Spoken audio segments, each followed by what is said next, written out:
An Introduction to the Pragmatism of William James and Richard Rorty. There are many introductions to pragmatism. They tend to talk about the history of the philosophical movement and dwell a lot on subtle distinctions in the work of Charles Sanders Peirce. They are very responsible and cautious. I want to do something different. I want to focus just on William James and Richard Rorty. Where many philosophers have claimed that reasoning or empirical observation proves their views conclusively, their pragmatism has no such pretensions. Their brand of pragmatism, hereafter simply referred to as pragmatism, says believe whatever gets you what you want in the long run. This definition needs to be understood with an emphasis on in the long run. Will believing this get me what I want in the next few months or years? What about over the course of my life? If so, then believe it. William James dedicated his pragmatism lectures to the utilitarian John Stuart Mill. As Mill had said, the right action is the one that maximizes happiness in the long run. James said the right belief is the one that maximizes happiness in the long run. Rorty is in many ways very much in line with James. He comes later and so weaves together many other ideas that came after James. And he does not, as James does, try to give a definition of truth. James is not without his blunders in his lectures on pragmatism. But I will not dwell here on their differences, for I think everything I will say applies to both of them. We could also mention FCS Schiller in this camp as well. Pragmatism, so defined, can seem very irresponsible and to encourage dangerous delusions. Should I believe in Santa Claus just because it makes me happy? We have to think about the costs and benefits over the long term. Sure, I might, if I do, enjoy the warm glow that comes from knowing there is magic in the world, and good will come to children regardless of their fortunes. But I might also neglect to buy gifts for children or help them because Santa is doing it. And then when I observe they have not received any help, I will be sad and they will be poorly off. Also, if I use the contemporary scientific perspective as a lens to accomplish any goals, then I will be puzzled by the magical properties of flying sleighs and reindeer, as well as the concealment of Santa's workshop at the North Pole. All that is to say, the difficulties of reconciling my empirical observations with the North Pole workshop, flying sleighs, and the circumference of chimneys, as well as the risk of leaving children poorly off, seem to weigh against adopting the belief in Santa. To those who are scientific realists, believing that there is an objective nature of reality beyond our perspective, that is modeled at least roughly in our scientific theories, pragmatism can seem absurd. Surely, we just go right to the observable evidence, and our desire should play no role in forming our beliefs.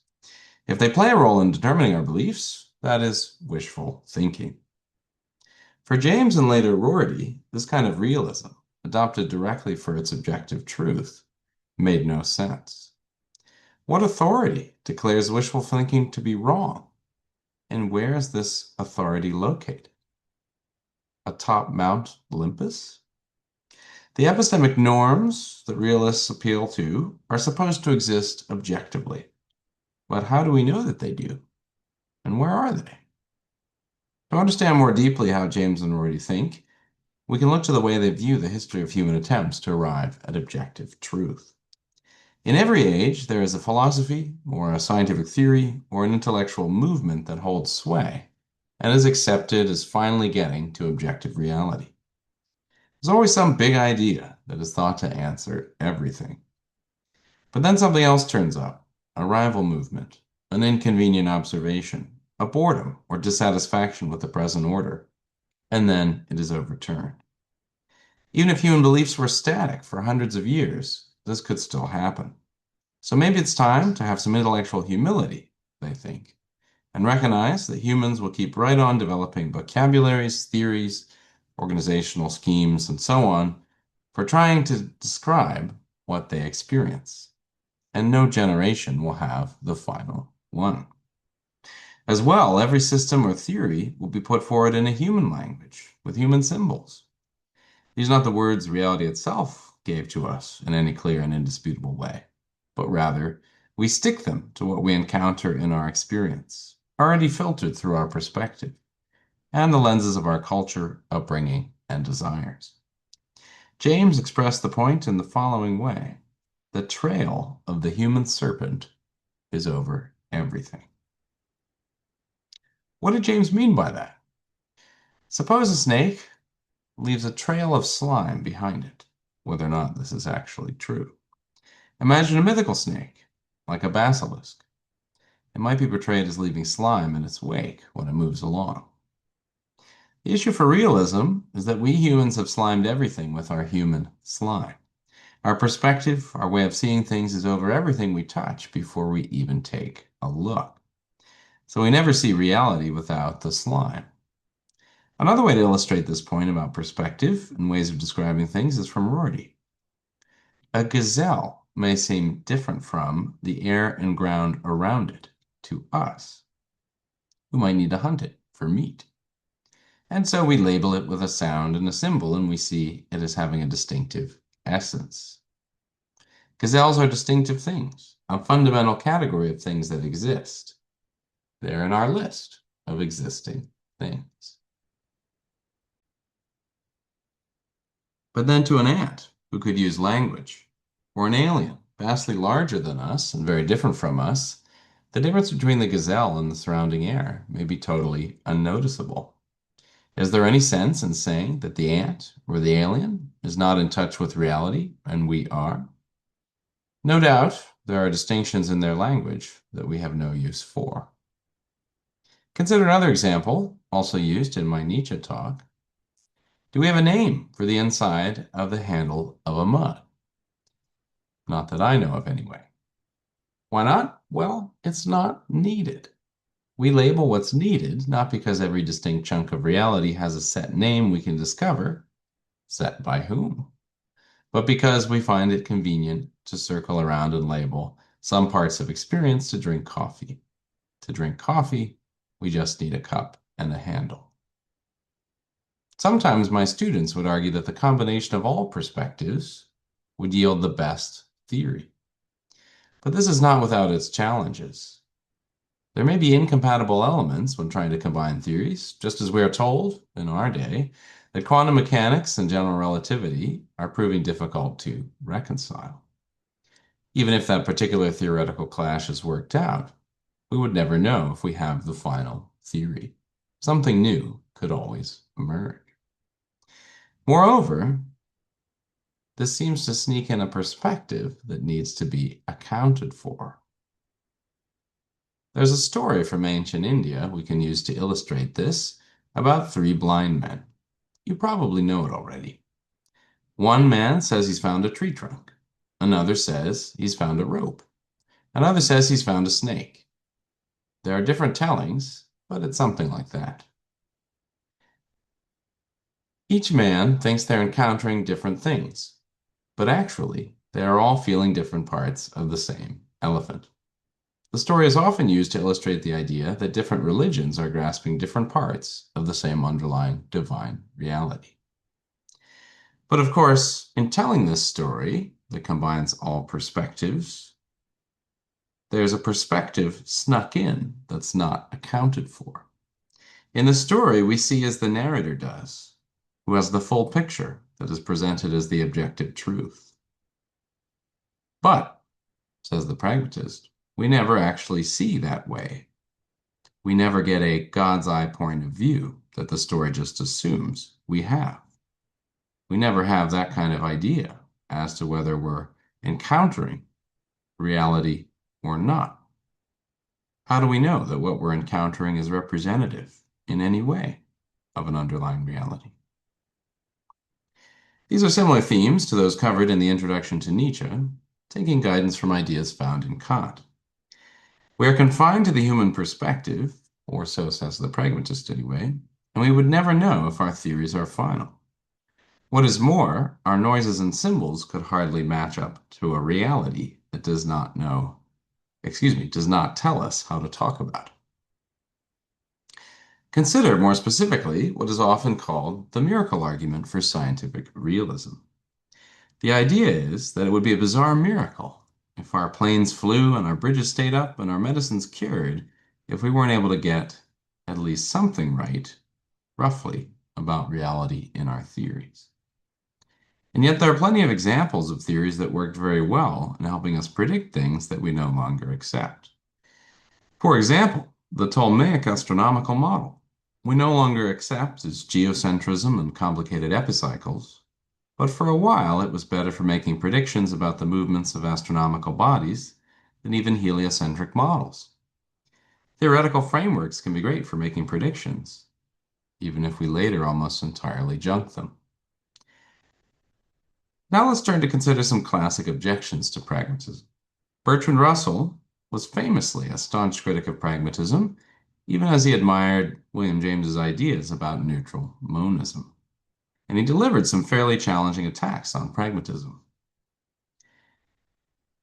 First is Russell's objection against pragmatism that stems from its clash with our common ways of doing things. If someone asked me what year Columbus landed in the Americas, and I didn't know, I could look it up in a history book. But the pragmatist, says Russell, must do things differently and ask whether he would be happier if the year were 1491 or 1492 or 1493, and on and on. But this is absurd. James and Rorty could probably reply that we don't need to evaluate individual beliefs based on their costs and benefits. Rather, we evaluate practices. And the practice of attending to observational evidence, historical records or reports of these records, produces great benefits in the long run. We can apply this to the Santa Claus case earlier. In the long run, being responsive to observational evidence and forming our beliefs gets us what we want more than not doing so. Russell had another challenging objection. Pragmatists talk of the costs and benefits of adopting certain beliefs, but how do they know what the costs and benefits of things are going to be? One answer is that they know directly by observing reality. But of course, that would be realism, not pragmatism. They would be forming their beliefs through accessing objective reality and so abandoning pragmatism. The other option is that they determine the costs and benefits of a belief by looking at different beliefs they could have about the costs and benefits and determining their costs and benefits. But this leads to an infinite regress. For every claim about the costs and benefits of a belief would require you to go up one level and look at more beliefs and their costs and benefits, and the process would never stop. Here's an example. Suppose I am trying to figure out if I should believe in the existence of aliens. Call the following claim 1. A cost is there seems to be insufficient evidence, and this could cause an internal clash in my mind between my evidentialism and belief in aliens, and so cognitive distress and confusion. But how do I know I should believe this cost to really be likely to follow? To answer this question, I now have to examine the costs and benefits of believing claim 1. Call this claim 2. The cost of believing claim 1 is that I won't be open to evidence of aliens should it arise. But now I have to think about whether I should believe claim 2 while looking at its costs and benefits. And it would go on forever. What could the pragmatist say to this? The pragmatist could say that the estimations of costs and benefits are not based on access to objective reality. But they needn't lead to an endless calculation either. Consider an example. I believe that if I drive after taking antihistamines that cause drowsiness, I will likely crash. This is based on the observations that driving takes concentration and the observation that medicine that makes me drowsy reduces concentration. These beliefs support the first belief and do not contradict each other. They are the beliefs I currently have. In arriving at these beliefs, the pragmatist could say, I do not need access to objective reality, only observations of my past experience as it appeared to me. And I do not need to think about the costs and benefits of adopting any of these individual beliefs because, as with the answer to the previous objection, I'm relying on the practice of attending to observational evidence. I rely on that practice because it seems to get me what I want more often than a crystal ball or tea leaves. Why not reject this practice and instead do a cost-benefit analysis on every belief? Well, What would that get me? We don't start from nothing, but from the practices we have inherited. And if it isn't broken, and there's no alternative that satisfies my desires better, then there's nothing to fix. The pragmatist can also counterattack. What other option is there? It's not as if there's another option, as we somehow could directly access reality to assess the probable consequences of things. Not to pick on Russell at this point, but the pragmatist could point out that his philosophical outlook changed radically many times over the course of his career. He went from idealist to dualist to neutral monist, with more changes in between. One contemporary joked that he sported a new philosophy every season. It's not like the realist actually has access to objective reality when forming their beliefs either, or can arrive at a final theory with no possibility of radically revising their beliefs, only beliefs based on their limited experience and perspective. Another objection to pragmatism comes from religious perspectives. William James found great consolation in religious belief, even as his own beliefs were not necessarily traditional Christian beliefs, and he staunchly defended the right of anyone to believe as they saw fit in matters of religion. Even so, his view is subject to the following objection. All along, we have been saying that reality does not tell us how to refer to it. But what if reality does tell us how to refer to it? Namely, what if reality is a person, and that person is God? And what if God has revealed himself to us and told us the divine truth and how to refer to him? The pragmatist John Dewey had an answer to this. He provided the answer in a speech to a Christian audience. Basically, I'm also taking some inspiration from Jean-Paul Sartre here and explaining this. If you experience what appears to be a divine revelation, Dewey and Sartre would say, you still have to ask yourself if it's genuine or deceptive. Perhaps you're hallucinating, or perhaps it's from a demonic rather than a divine source. And how do you tell? Dewey quoted the New Testament, "By their fruits shall ye know them." If a person claims divine inspiration and does good things, they are genuine. If not, they are not genuine. Whether we should believe in them is based on the consequences of believing in them. And that's pragmatism. Another objection from a religious perspective came from G.K. Chesterton. Chesterton said that he understood that when forming our beliefs, we have to think about what humans need to believe. But what they really need to believe in is something more than pragmatism. We should believe what we want, and what we want, said Chesterton, is to believe in an absolute truth. With pragmatism, because the rationalism of Descartes, and the empiricism of Locke, and all the other forms of realism before and after don't seem to found our beliefs in any conclusive way, we give up on direct belief in claims that are thought to represent objective reality. But in many of us is this deep yearning to know, or at least search for something more beyond simply rearranging our beliefs based on convenience in a bubble of experience. We want to find a transcendent purpose and a deeper understanding of the whole of reality. And, as Russell pointed out too, we don't want to weave a belief in God into our web of beliefs. We want a true encounter with God. Even if we are one of these people who want something more, we could still agree with the pragmatists that traditional realism is not going to work. In that case, we will still have to move through pragmatism to get to a search for something higher. On this view, we could accept that we are not going to get any conclusive demonstration that our beliefs are matching on to reality.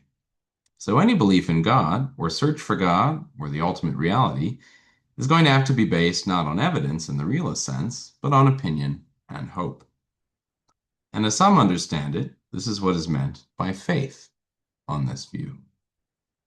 Of course, everything else in the pragmatist view is also based on opinion. So this would not downgrade the religious quest in any way. Rather, anyone who recognizes non-foundationalism across the board is moving through the same space as the pragmatist on their way to something more. A big overall objection to pragmatism is that pragmatism is self-refuting. If the pragmatist says, we are confined to our perspective, is this itself a claim that holds true across all perspective? If so, then we're not confined to our perspective. If not, why should we listen to it? It's just the opinion of one perspective. Rorty openly took this second option. None of what I'm saying is objectively true, including this, he could say. Or at least I'm not claiming it is, he could say. But rather, I'm offering another way of living, one that gives up on the old quest for objective truth, since it's not going to get us anywhere anyway, and instead just tries to get us what we want. James similarly said that the test of pragmatism is not whether it is objectively true, but whether you find it useful. Some people find that this lacks the force of the realist claims to objective truth. The pragmatist could respond in the following way. How do you know which realists are right? How do you know which realists have the objective truth? When we feel the force of a realist claim, we don't even know if the force is genuine or not. We have no way to tell. Many realist philosophers and scientists hate this. They think this is just sophomoric relativism. By that, they mean an unthinking declaration that anything goes and that everything is just opinion. Realist philosophers typically think that there are logical standards our arguments have to follow. They think there are better and worse arguments, and they know logical standards better than demagogic politicians and reality TV stars. And scientists think they know more about objective reality than flat earthers. Rorty would say that it's not that anyone is actually more in touch with reality. It's just that some practices, like subjecting arguments to critical scrutiny and attending to observational evidence, are going to help us achieve our goals. If I want to avoid being led unthinkingly in directions against my self-interest by the rich and powerful, and I want satellite navigation, then I will still embrace these practices, modifying them as needed. Other attacks come from philosophers who broadly agree with the non-realism and non-foundationalism of pragmatism, but find it too simple and too conservative. I'm thinking here of one of my dear friends doing continental philosophy. This friend complains to me that pragmatism is conservative and is not thinking deeply enough about the paradoxes we find within experience. It is superficial. This friend probably wouldn't even be happy with how I have characterized his or her position, because he or she never is. This friend's first reaction to anything is to say that he or she has been misinterpreted. Individual pragmatists could take all kinds of stances on continental philosophy, depending on whether or not they find it useful. In general, we could say that pragmatism may be conservative in one sense. It may be conservative as in retaining and preserving what is presently practiced, not anything to do with specific conservative political movements in different countries. Why would we say this? Well, pragmatism acknowledges that we have to start from where we are. However, I'm not sure why we should start from a different place. Why should we start from the point of a revolutionary, hell-bent on as radical change, hell-bent on being as radically in favor of change as possible? Why do that? That position is no more justified than any other. If you started from there and destroyed a lot of what you later realized you loved, that would be pretty foolish. From an existing web of belief, one may revise or not, but from the outset, a commitment to total revision or a commitment to no revision seem no higher positions than any other. Pragmatism is exciting because it challenges traditional epistemic authorities and is liberatory in that sense. It gives the individual agency in epistemic matters, and it gives up on the seemingly impossible project of realism. This is a great relief to the many who have been put through the pretensions to realism of dogmatists and have been subjected to their whims. Some worry, however, that it is the death of philosophy. For how is philosophy needed if we are pragmatists?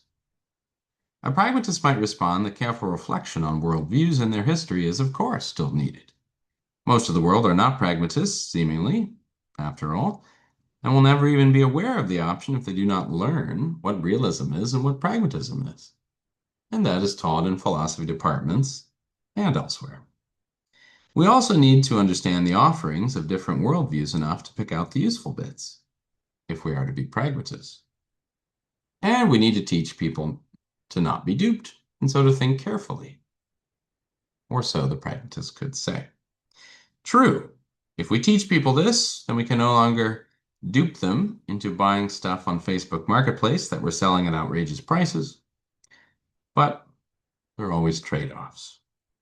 And maybe they won't make decisions with such terrible consequences at the voting booth or in office. Pragmatists need people to weigh options carefully and decide to do what is most likely to advance the pragmatist's interests, hoping that they share those interests just as much as anyone else. In the long run, that's far more likely to get us what we want than crystal balls or tea leaves. If you're interested in learning more about this brand of pragmatism, I recommend reading the introduction to Richard Rorty's Philosophy and Social Hope. Thanks for listening.